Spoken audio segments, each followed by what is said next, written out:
Hello and welcome to Michael and Mom Talk Cancer. Today we have an extremely special guest. It's his mom, Ashlee. You always introduce me, and he didn't introduce me today.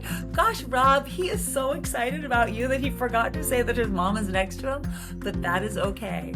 I agree. I'm excited too. We have Rob Long from Uplifting Athletes. Thank you so much for being here. Thank you so much for having me. I'm looking forward to talking with you both. Yes. Yeah, you're a huge inspiration to us, Rob. We just want to say so thank you for taking the time and being on the podcast with us. Yes, we know you're a busy guy, but okay. I mean, I can give you all the intros in the world. Michael and I talked about this because I have printed all of the intros in the world, and then we're like, you know what? Let's have him tell. Can you just tell us your story and how you connected? Because it's not just you're the executive director, right, Yeah. of Uplifting Athletes, but it's not Yeah. just that. Like, you have an entire reason and backstory, and you're an athlete. Yeah. Yeah. I'm saying you are an athlete. You also were an athlete, like this close to being professional, Yeah. and then something got in the way. But tell us your story, and thank you for being here.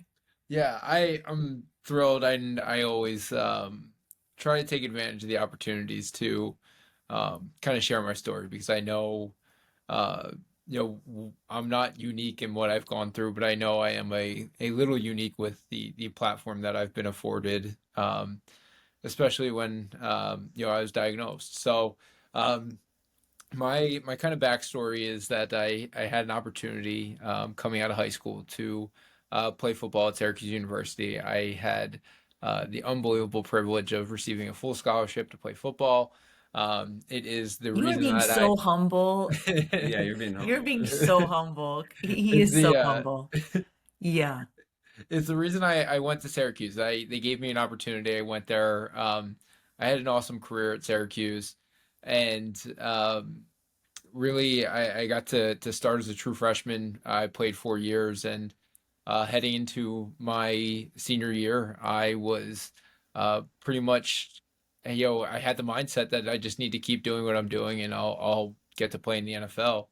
And Yeah. unfortunately, and sometimes fortunately, life doesn't always go as we plan. And Right. 5 days after my last regular season game, I was diagnosed with a rare and aggressive form of brain cancer called anaplastic astrocytoma. And at the time of my diagnosis, the doctors had told my parents that I likely only would live another 36 months.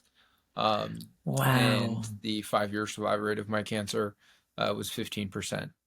Exactly the same as Yeah, that's Michael. exactly the same as mine, which is crazy. That's a It's Wow. crazy nuts. coincidence. Yeah, Wow. and It's so nuts. my 22nd birthday, I was sitting there, and um, I had spent my 22nd birthday being prepped for brain surgery. I had surgery December 14th of 2010. And then 6 days later, I received the pathology report back, and that's when my world had been completely flipped upside down. Yeah. And from there, it was just really trying to figure out how to move forward and what was the best way to move forward. And for me, it was one day at a time, and trying to get back to where I had left off. And I wanted to play football in the NFL at that time. That was my drive and my desire, and that is how I channeled all my focus and attention. Going through my diagnosis and my treatment. It was all with this end goal of getting back to playing football, and Right. that mindset, and that's something to look forward to. I think was incredibly powerful, and although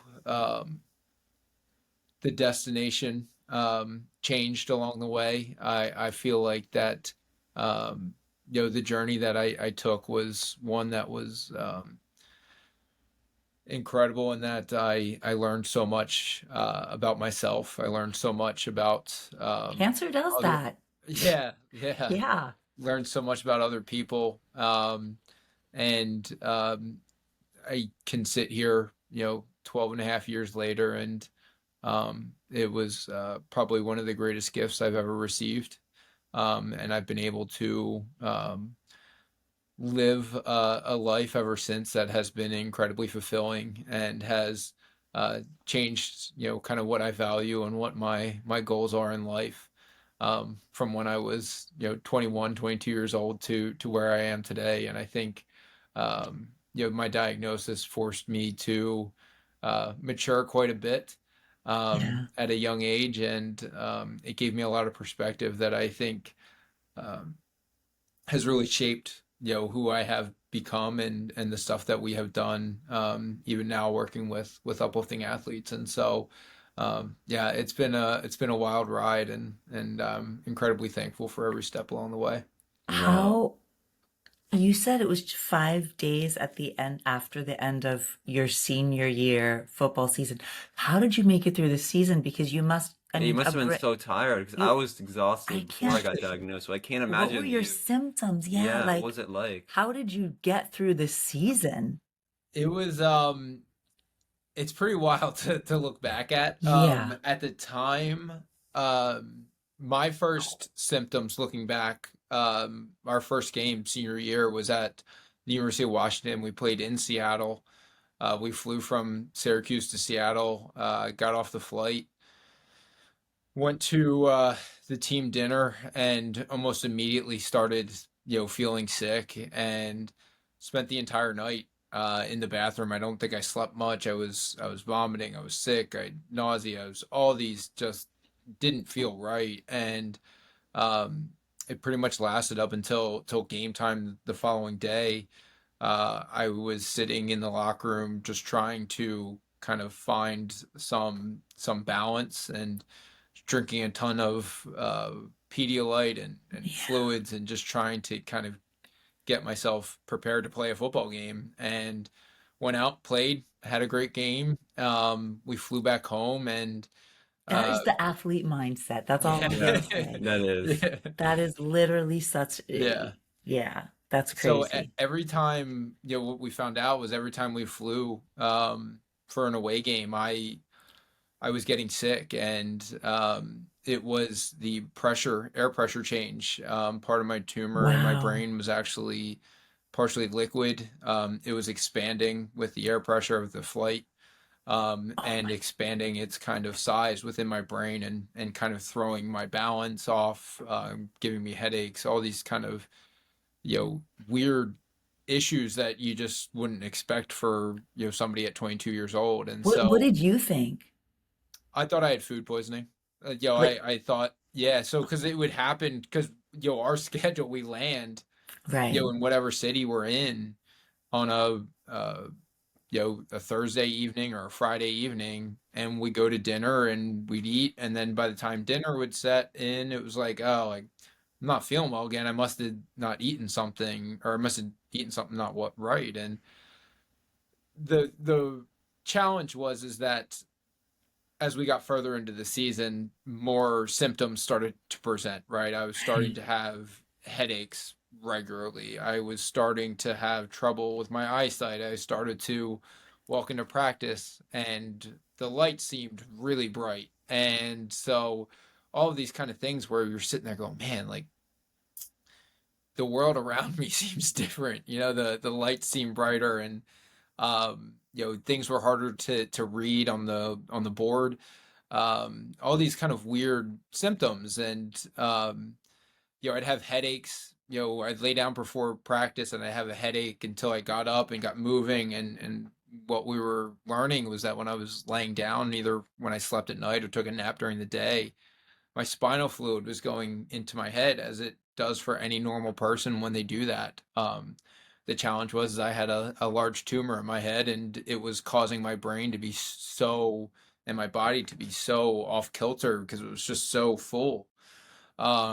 And so it was causing all these weird symptoms. And so through all of that, I managed somehow to play my entire season.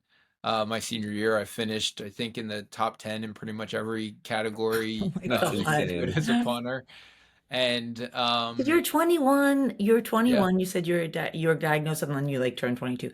yeah. 21, you're probably like, just blowing every, we had this conversation with Matthew Zachary with Yeah. a different cancer, same diagnosed or at the same age in Yeah. college, away from home, and you're not thinking Yeah. cancer. No, Yeah. you're just like, something's wrong with me, but I got to push through.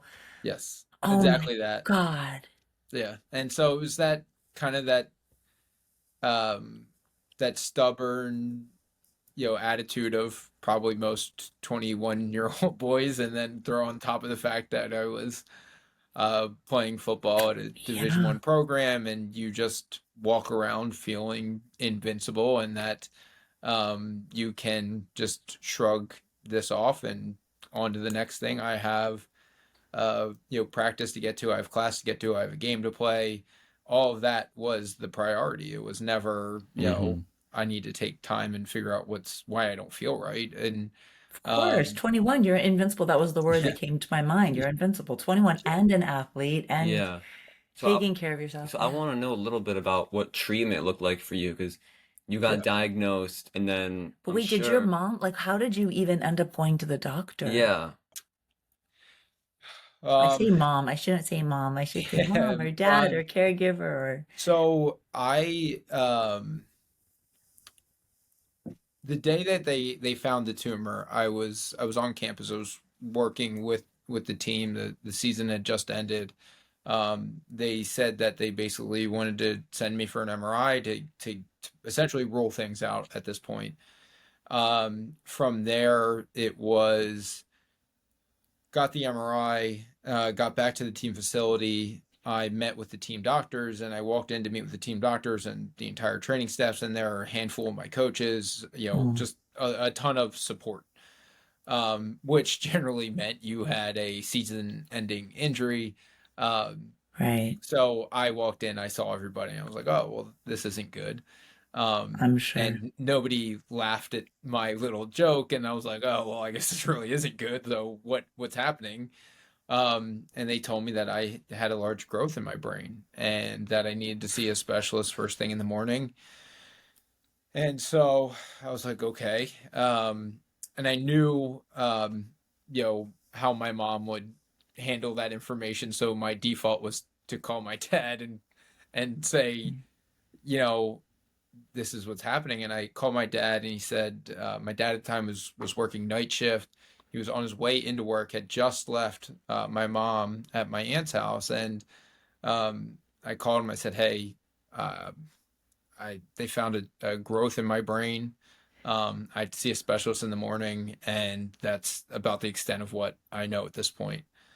And he just couldn't believe it. And he had told me that he had just left my mom at my aunt's house because um, my aunt Chrissy, my mom's youngest sister, had been diagnosed with breast cancer earlier that day. I And remember you telling that when we spoke on the and phone. Oh my God. yeah, so within the span of about 8 hours, my mom learned that her youngest sister and youngest child and only son had um, been diagnosed with a brain tumor. And so from that point on, I Wait, so saw your parents were in Philadelphia, right? And you're yeah, in New York and in I'm in Syracuse. Syracuse. Yeah, so So, I saw the specialist the next day in Syracuse with the team trainer, and he basically said, where are you from? Told him I was from Philadelphia, and he said, you need to go home and be with your family and get treatment. And so within probably about 2.5 hours, 3 hours of that meeting with the doctor, I was um, I was flown home to Philadelphia. Um, Parents picked me up at the airport, and from there, went to find a neurosurgeon in Philadelphia, and um, went to Jefferson University Hospital in Philadelphia. Met with the chief of neurosurgery, and about 5 or 6 days later, I went in and had a craniotomy on December 14th, 2010. 6 days later, came out, got the diagnosis, and pretty much from that point on, it was, once I got the cancer diagnosis, it was like, well, what's going to happen, and nobody told me, what the journey was going to be like. I remember for a good period of time that I went to bed every night just not expecting to wake up the next morning because I just didn't know what to expect. And um, Were you at home? I was at home, which was tough. I was, just in a in my childhood bedroom, sitting there alone, just trying to figure out what was going to happen, and nobody at that time could give me an answer. And what I had come to realize is that brain cancer is a oftentimes a long and brutal battle, and so that's when I learned what my treatment regimen would be. And um, I had about 3.5 weeks, about 4 weeks to recover from the surgery itself before my treatment started. The treatment was an oral chemotherapy called temozolomide or Temodar, and I was going to take that every single day for 6.5 weeks. And then for 6.5 weeks, Monday through Friday, I would go down to Philadelphia and receive full radiation of my brain. And over the course of that period of time, I went from probably 205, 210 pounds of pretty much pure muscle to 165-ish pounds. And I'm 6'3", so I was Yeah. pretty thin. And a lot of it was just pure fear and just not knowing what the future held and being uh, afraid to eat, afraid to do anything. And so, And radiation, you feel like Yeah, you sh feel horrible for sure. yeah, the crazy thing is that I went through, the first 2 weeks and was a little tired. But I had still had all my hair. And so, I'm in there. I was like, oh, well, I must be the one person that doesn't lose their hair when they have full brain radiation. And so I asked the radiologist, and they're like, well, it's usually between like, weeks 2 and 3 where this happens. And I was like, all right. And I remember, no joke, the next day I woke up and it looked like somebody had shaved a golden retriever on my pillow, and I was like, "What is happening?" And then I realized my hair was all falling out, and I went into the bathroom and I just put my hand, and it just in clumps fell right out in my hand. And it was incredibly surreal um, experience to have because I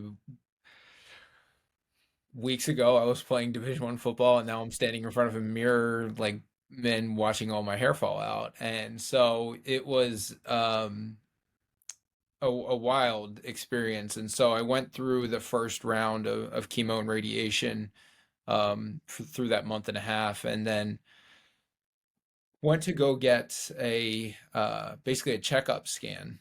So 3 weeks following that, the doctor said, hey, like you're still within 2.5 months of having major brain surgery. You just had radiation and chemotherapy. Um, our expectation is that this MRI is not going to be particularly pretty. Your brain's been through a lot, and so like trying to temper expectations. It's probably just going to be very irritated, and we're not going to have a great read on a lot of things. I said, okay. So go to get that MRI, and that was March of 2011, the very end of March 2011. I'm gonna say like the 29th of March, and we go down to the hospital as we normally did in Philadelphia. Had the MRI the day prior, and go to meet the doctor, and for me, it was one of those surreal moments that we go through check in, we're sitting in the waiting room, And my doctor comes out and he's like, "Hey, I need to see you," and grabs everybody, and we find the closest computer in the hallway. We didn't even make it to an exam room. And he said, "I need you to see your MRI results." He said, it's unbelievable. And he pulls up the side by side, and he said, I don't know what happened here. I don't know if it's a miracle, but it's pretty close. And pulled up my side by side, and there was no visible signs of cancer in my brain after. Wow, that's uh, crazy. yeah, That's it was nuts. crazy. There was no real irritation. There was a little bit of scar tissue, but that was it. And he was like, this is awesome. This is, you can't have a better scan than this. And so I was like, all right, well, what does that mean? He said, well, there's no visible signs of cancer, but we can't always see what's there, and so you still have to go through chemotherapy. And so he said at that time, I'm not really sure what the regiment's going to be, but we're going to talk to the chemo oncologist, and we'll get that sorted out. And so by um, April, mid-April, I had kind of met with the doctor, and they discussed the plan of attack. Was that I was young, I was healthy, otherwise, and they were going to do everything that they could to ensure that this never came back. And so I went through a full year of chemotherapy from that date, and they were 28-day cycles, 23 days of basically rest and recovery, 5 days of chemotherapy. And the biggest challenge for me was, I think the definition of insanity is doing the same thing over and over again and expecting a different result. And Yeah. so I would go through these 28-day cycles, and I would spend 3 weeks, the better part of 3 weeks, eating, working out, lifting, doing everything that I could, knowing that I had 5 days of chemo. The first 3 days wouldn't be bad, but day 4, day 5, then day 6, day 7, day 8, after chemo was over, I would lose 15 pounds, be really unable to eat, be nauseous, and pretty much just not really able to do anything. And that process repeated itself every month for a year. And Okay, but that's not insanity. That's you Yeah, persevering that, and yeah. pushing through. So I get what you're I get what you're saying. trying to yeah, say because I understand when you get chemo, it just knocks you down right again. I had the same thing where I would try to work out as well, but I think yeah, it gives you a purpose too. It's not yeah, just insanity. It's like it It's makes you keep going, so you have like yeah, something to because you do. are in, yeah, you're Yeah, you have to. that's yeah, You'll go that's you'll go insane. insane if you don't do that, I And think. probably every yeah, time you did that, Yeah, building yourself up made you stronger. I mean, I know that that was yeah, the same thing with Michael, yeah, fighting everything he went through, being an athlete, yeah. probably saved him. I'm sure that saved you, Oh yeah, being so in shape and having that mindset, mindset that you had. Oh my yeah. God. How, well, you can keep talking, but how is your family dealing with this and your friends? Because you were in the like mid-semester, well, Yeah. I guess senior year, kind of Yeah. mid-year, Yep. and you left and you were at home. There's like so many layers to this mentally, not just physically, but we always talk about the hmm mental part is so important. Yeah. It was I think, as most young adult diagnoses go, they happen at a very weird time in your life. And I was 2 classes, 6 credits short of finishing my degree, and I God. had strategically left those 2 classes. They were supposed to be done online, so that I could go and train for football. And so I would have my housing on campus, and I would have my 6 final credits that I needed to complete, and I could go and live in Florida or Arizona or California and train and do my schoolwork and graduate on time. Um, and so all of a sudden, I let alone the two classes that I had left, I didn't even really have a chance to finish the fall semester, right? All of this Right. happened, and we have 2 weeks left of class, and my professors were like, Finals "You and have a final," and I'm like, yeah, I'm having brain surgery tomorrow," and so everybody was all my professors were fantastic of at Syracuse, course. and I love that university and everything it's done for me. The challenge was that I moved back home, and I should have had a spring semester where I was on campus or training, and I was just at home. And so at this time in my life where I was sick, I was the most isolated that I ever had been. All my friends were still at college. Yeah. My girlfriend at the time still at college. My parents were working a full-time job to try and keep things moving along. And so it was an immense mental and emotional challenge to navigate. And I feel like my friends at that time, they didn't really even have a grasp of what was happening. And social media wasn't nearly as prevalent then, and even sending like picture messages wasn't as simple as it is now. And so they had no real understanding of like what my diagnosis was, or how severe it was, or what my brain scans looked like at the time. And so um it was a weird time that like you had to figure it out. And that's what I think taught me so much about myself, was like, hey, you just have to keep going. Like nobody's going to tell you to do these things.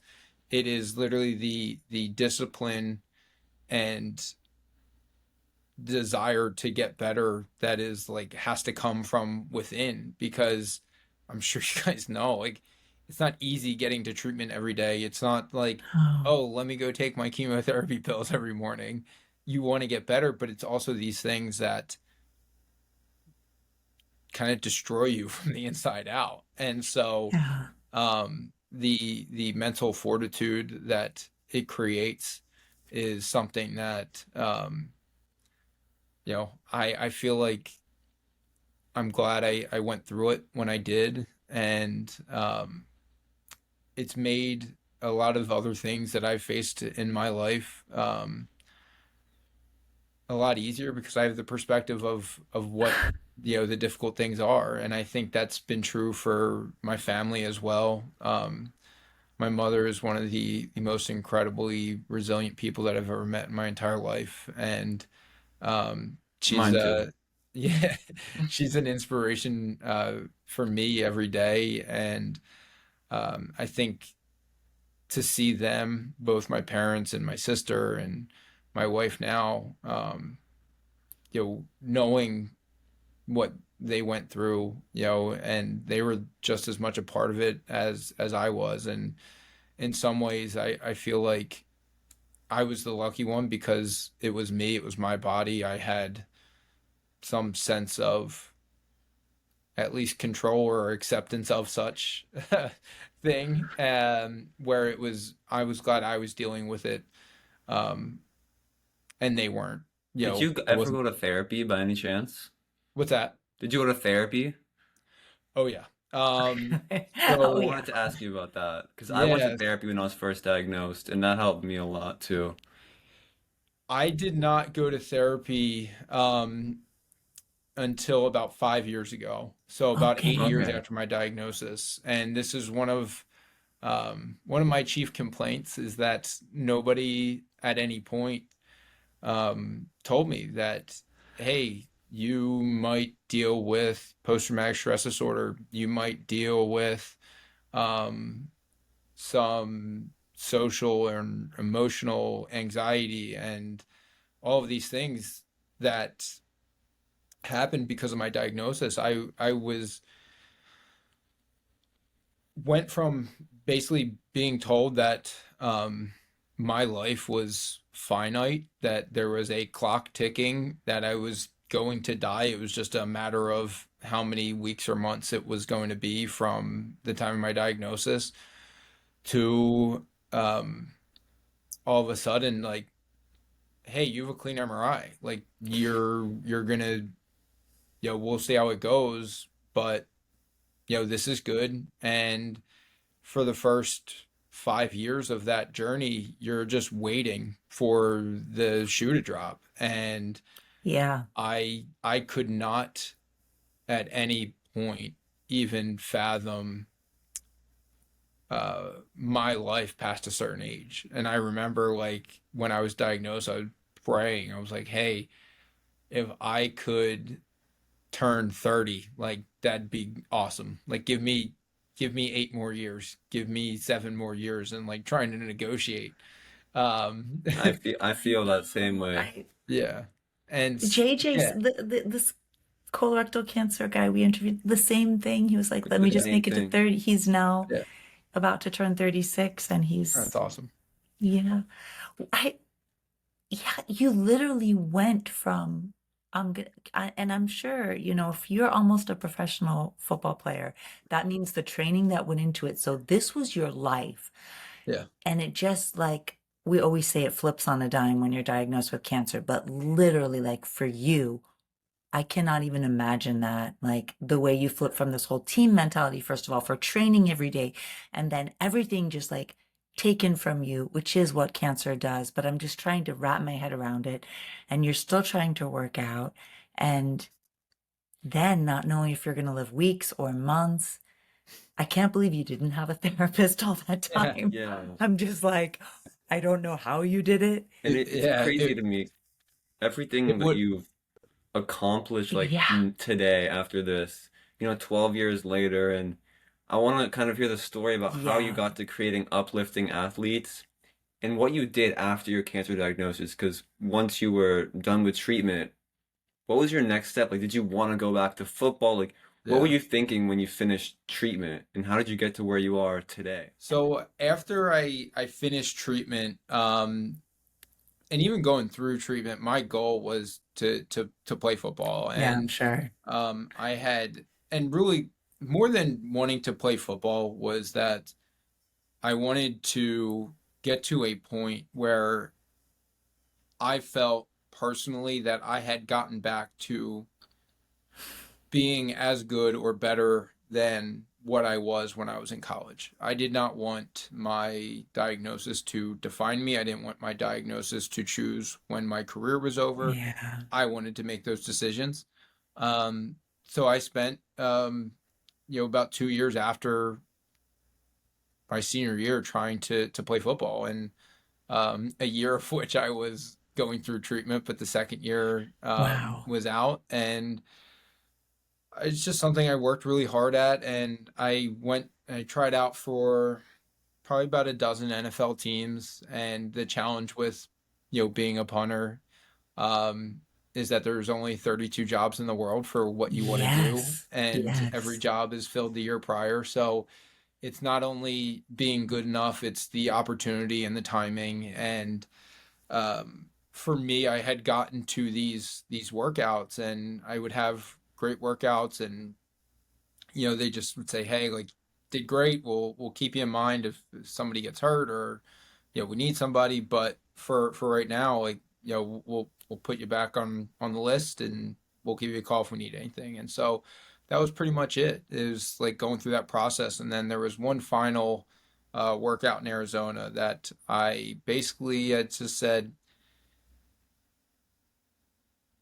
regardless of how this goes, good or bad, like, I'm done after this. Like, I had spent all this time, and I was just ready, and I started to get kind of that itch for like what is next for me.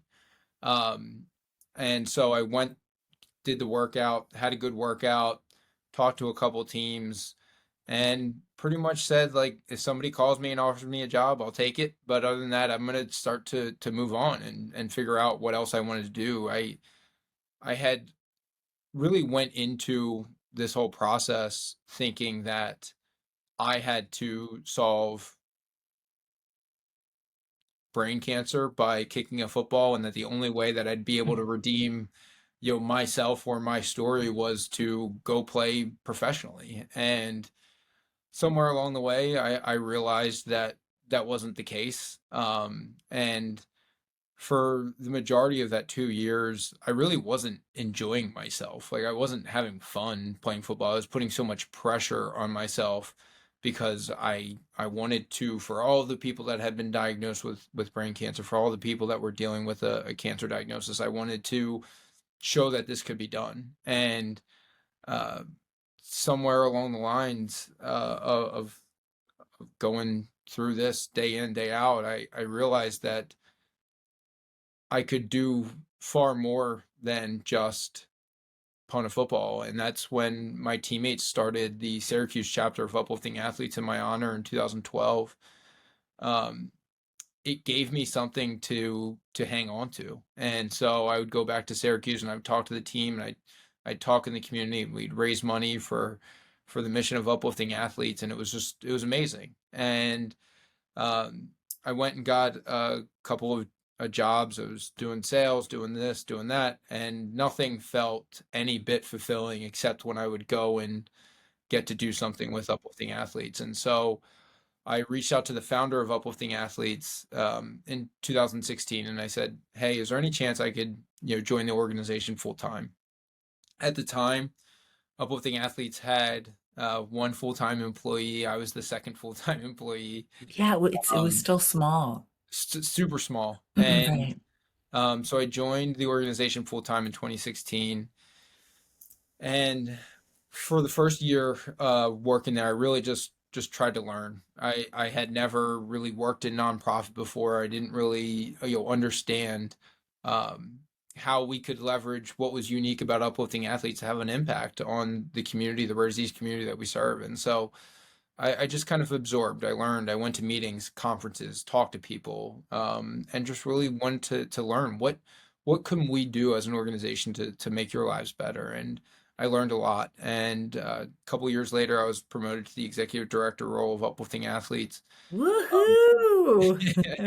so they entrusted me and my colleague Brett with the leadership of the organization, and from there, we just realized that we have an incredible platform.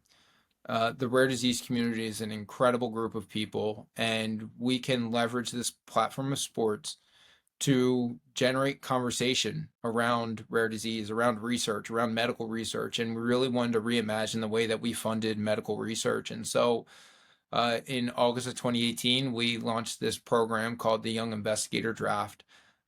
It is modeled after the NFL draft, but instead of drafting the top athletes in the country, we draft and fund the top researchers from the rare disease community.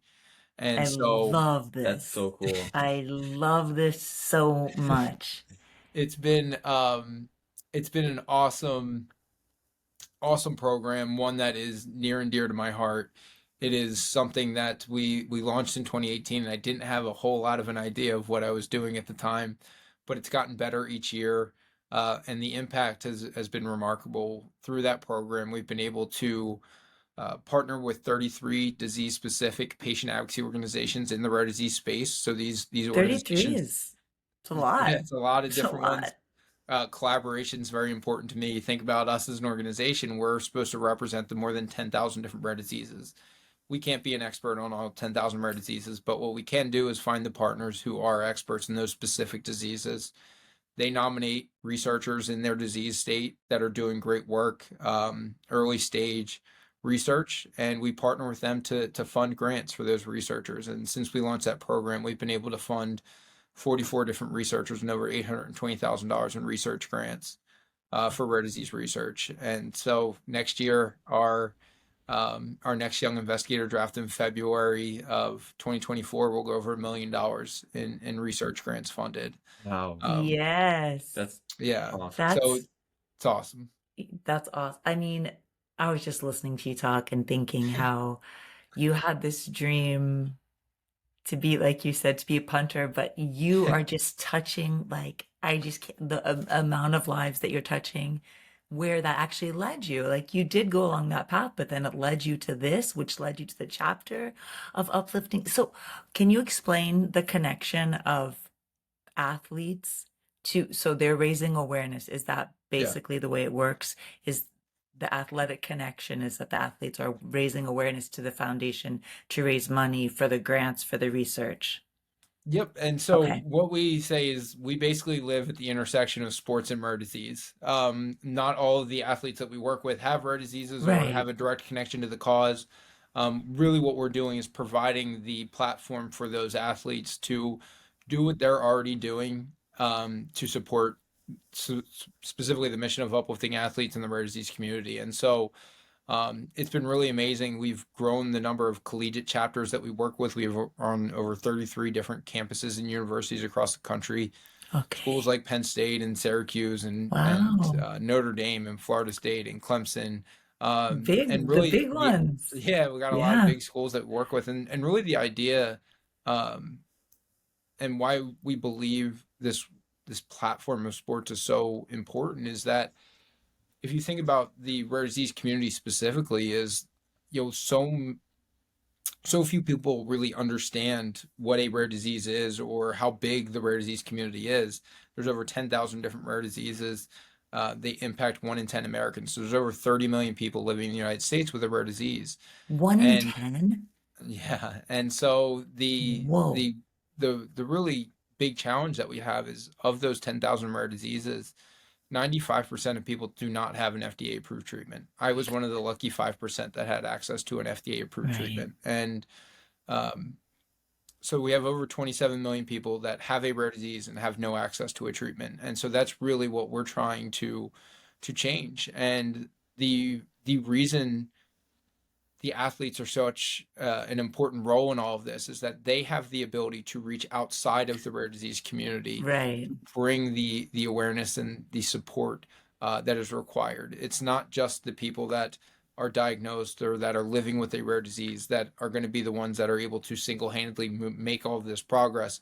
We need the collaboration. We need that groundswell of support, and I think that's really what is so unique about uplifting athletes in the way that we approach all of this is that we are able to leverage a national audience in Major League Baseball, in the NFL, to bring attention to the cause and to bring much needed resources, time, attention, money to the rare disease cause. And so it's been incredible to see, and things like the Young Investigator Draft, they are the seed grants that pave the path for research to happen. And one of my favorite kind of antidotes, and I'll try to tell it quickly, is that through the Young Investigator Draft, we've funded all of this research, and these early stage researchers, it is often taken decades to bring uh, a new therapy to market, decades and hundreds of millions of dollars in research. But we need to start. We can't be at step 10 if we don't take step one. And so what was really, I knew this was an important program. I knew it was, um, something that we needed to do, but I didn't have the case study for why it was so important. As I was getting ready for the draft this year, I was curious about temozolomide or Temodar, the chemotherapy that I took. It is still today the first line treatment for people diagnosed with primary brain tumors. And I found the gentleman who is the founder and the lead researcher for the development of temozolomide, and his name's Dr. Malcolm Stevens. Dr. Stevens is 85 years old. He still lives in Nottingham, England, where he still works doing research at the University of Nottingham. Wow. I sent him an email and I said, Dr. Stevens, my name's Rob. This is our Young Investigator Draft program. I want to thank you for all that you've done and thank you for saving my life and allowing me to be here to do all this work. Um, I received an email about a week and a half later from Dr. Stevens, and to this day, it was probably the coolest email I've ever received. And Seriously. yeah, he said, so great to hear from you. Thank you for sharing your story with me. He said, I'd love to share with you how I developed that temozolomide, that chemotherapy that you took. And he said that in early 1980, he received a research grant from a small nonprofit that gave him an opportunity, a seed grant, to pursue his research. With that seed grant, he hired a research assistant whose name also happened to be Rob. And in April of 1980, they first synthesized temozolomide in Birmingham, England. And from that day, it took 27 years for that chemotherapy to be Wow. FDA approved. And it was approved in February 2007. And 36 months later, I was diagnosed, and that chemotherapy saved my life.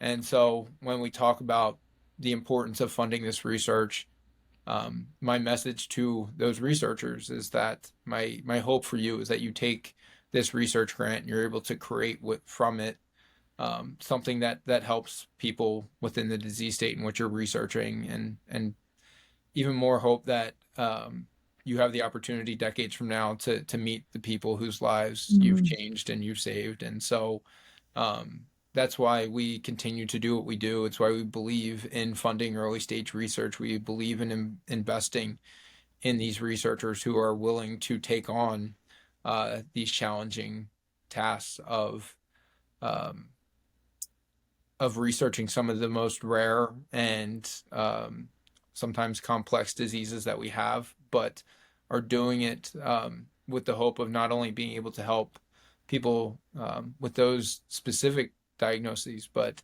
um, one of the beautiful things about rare disease research is that as we do more of it, we understand the body better, and we're able to Right. take those learnings and implement for them for not only other rare conditions, but for common illnesses as well. So it's something that's incredibly important, and something that we as an organization are continuously committed to pursuing.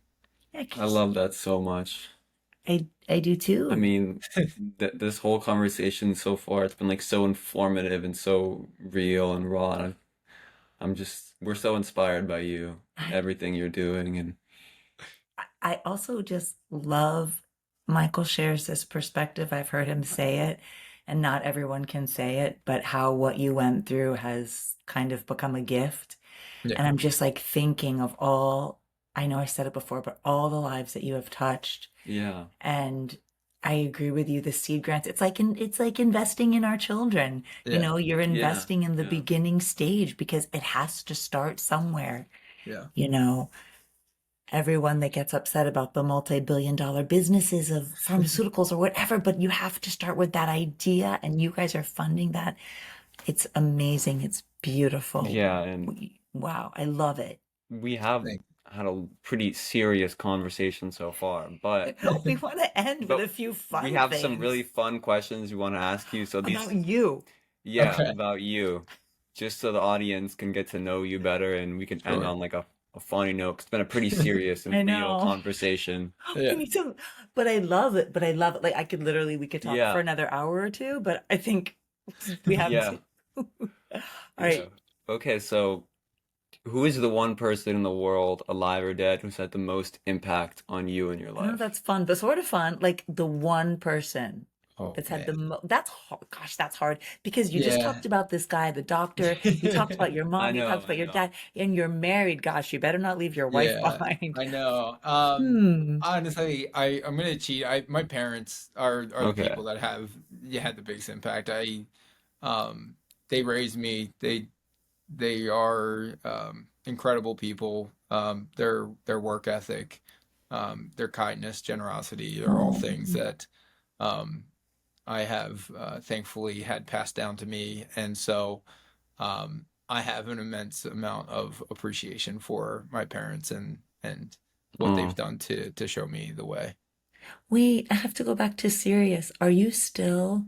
I'm imagining you still get scans. How does that Yes. work for you now? Is it like a once a year, once a 6 months? Is it I go every 4 months. okay every four? So yeah, so just it's kind of like almost a superstition thing with my doctors and I. We've gotten to this cadence where I go, and it's better to be on the safe side of things, Yeah. and we make it work. So yeah, Okay. it's every 4 months. Doing good. Next one's in October, so we got a couple months still. Okay, I didn't mean to get No, we're serious. good. I Sorry, didn't. but I was like, let me just ask this question because Your cancer, I looked it up. Yeah. I saw a lot of the Hmm. information and I was just Yeah. wondering. But we're so happy you're in remission. And people that aren't watching, this will be on YouTube. If people are just listening, like you just have to like look up what Rob looks like because he just looks like an NFL athlete. He's Yeah. beautiful, gorgeous. All right. So superpower you wish you had. If you could have any superpower, Um, Flying. Flying. I like that's it. Michael, I want to ask Michael that question. Michael, what would yours be? My superpower. I I just don't put him on the know. spot. My superpower would be to be healthy, but if that was already like a given with the Yeah, that's a superpower, given. I would have teleportation so I can go anywhere. Ooh, that's That's a a good one. really good I mean, one. flying you can kind of go anywhere too, but teleportation, I get there in like a second. Yeah, I Yeah. like that. But That's flying, good. like you kind of look like Superman. Like I can totally see you in the like the Yeah. outfit You're and the tall and fit. cape. Like you Yeah. have that look. I can see Yeah, I that can with see it too. That's okay. funny. Do you have how would your I was gonna say how do your friends describe you, but I'm gonna go what how would your wife describe you? Oh gosh. Uh, I'm not sure how you describe me. I'm not sure which words you would use. I don't know. We get along really well. I feel like I married my best friend, which is an awesome Um, thing. And so, she would probably just think that I joke around too much sometimes, and then good. uh, That's a good quality. probably get worried about things that I don't need to be worried about. Yeah, I but feel that. I joke around and I worry about things I don't need to worry about either, so Yeah. I definitely relate to that. Yes. Um, okay. I Favorite have a movie? question. Okay, Oh, you I have a have a question. question for you guys. Do you guys Okay. have, and I'll answer mine first, but Yeah. do you have an unpopular opinion that you want to share? So this was an icebreaker that somebody did for me Okay. at one of our meetings, and I was like, what? I was like, what are you about to say? And he said that Arby's was the best fast food that he's ever had, and I Oh, was, but so my unpopular opinion, which is very unpopular, is that chocolate and peanut butter are not a good mix. no, I relate to that. Do I you? understand that. He doesn't like chocolate and peanut butter Oh, either. you're the second person that I have found that They does don't not fit like chocolate. together, no. No, I agree with you. I love strawberries and chocolate, pretzels and chocolate, Yeah. but peanut butter and chocolate. And No, like no. just to make sure I'm not crazy, every couple of years I'll try like a Reese's and I'll just be like, no, this still isn't That good. is so funny. Yeah. Do you have one? Unpopular opinion. I don't know. That's Like, a really hard question, but that's a good one. like, I'm gonna write that down and It's a remember it. fun it's a fun icebreaker. You get a lot of really oh, my funny. unpopular opinion is I don't like sushi. Oh, see, sushi's great. Yeah, Yeah. like See, that's unpopular. He's unpopular because I agree with you. So two like against she one. likes sushi, you like Yeah. sushi. I don't like sushi. Yeah, I don't know. That's my unpopular opinion. I have an those are good. unpopular. What was my unpopular opinion is that I think you should work out 7 days a week and don't take a day of rest. I don't know. I That's like because to you run can't every single rest. day. I can't rest. Okay, That's okay. probably Yeah, an unpopular opinion because you're probably supposed to rest, but I yeah, think that every day I have to do something because it's good for my mind, for my brain. Okay, I can I'm respect with that. you. So what's your Okay. I'm with you. favorite movie, Oh, Rob? do you have a favorite movie?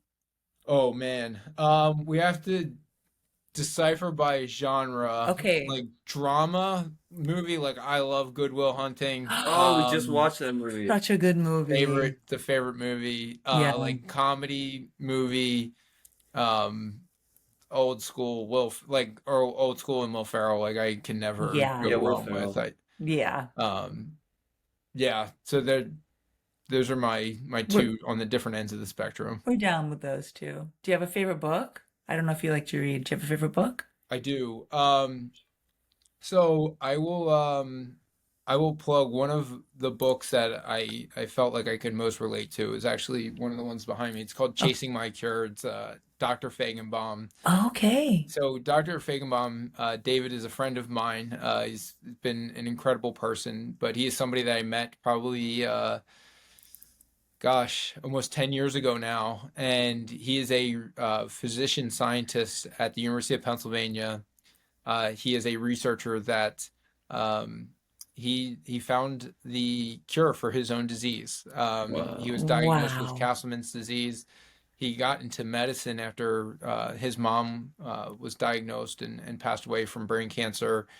He's just the most humble and incredible person. But he wrote a book called Chasing My Cure, and it was one that has inspired me because so many of the stories that he shared I could relate to. And he is also a former college football player from Georgetown. He went studied um, public health at Oxford, and then went to the University of Pennsylvania and did a joint MD MBA program at Penn and Wharton. So he's very smart. He's an incredible person, though, Wow. and he has an incredible story. We're gonna His read it. story, yeah, it's Yeah. great. I'll send you guys a couple copies. It's awesome, and he's a special person that continues to do fantastic work in the community. Oh, it sounds amazing. Okay. Okay, so we have two more questions before we close this off. So one of the questions is actually a question limit. So what's one question you wish that we Asked you. asked Like, you? is there one thing that Ashlee, you want to say? Maybe this is like your Yeah. lasting message, like one thing you want to say that we Hmm. didn't ask you. It could be anything. It can be funny Or or if it could there's be serious, nothing, or or if there's nothing, there's nothing. But there's I there's don't something. probably I something. don't have a question.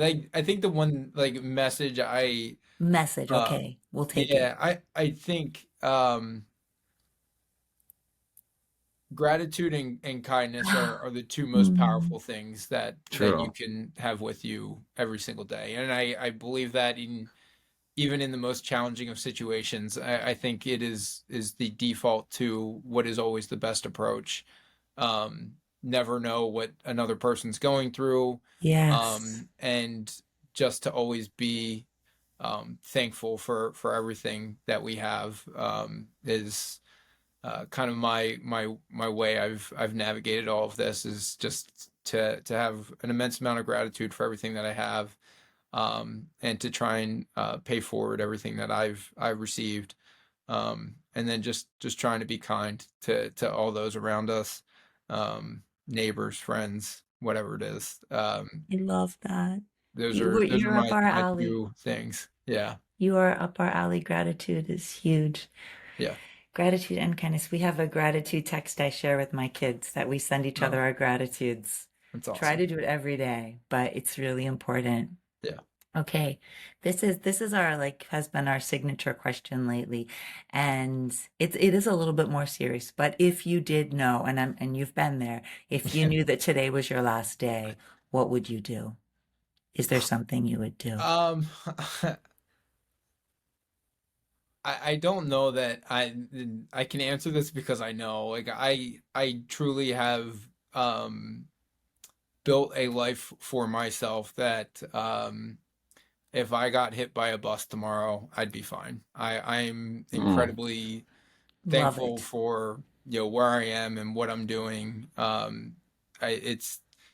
It's the best part of my job is that Mm, every day that I get to come back to work, and it is an opportunity to have an impact on uh, the lives of the people that I work with, of the community that we serve, and I sit here, um, been doing this as the executive director for 5 years, and I'm incredibly proud of the things we've accomplished and the things that we've done. And my goal, when I started all of this, was just to leave the world in a better place than when I started. And I feel like through the work that we're doing through Uplifting Athletes, I feel like we're on our way to doing that. you're Um, doing it. You're not on your way. You're doing it. yes. You're doing it. And so for me, there's nothing better. I'm I have everything I could have ever dreamed of. I lived longer than I ever thought possible.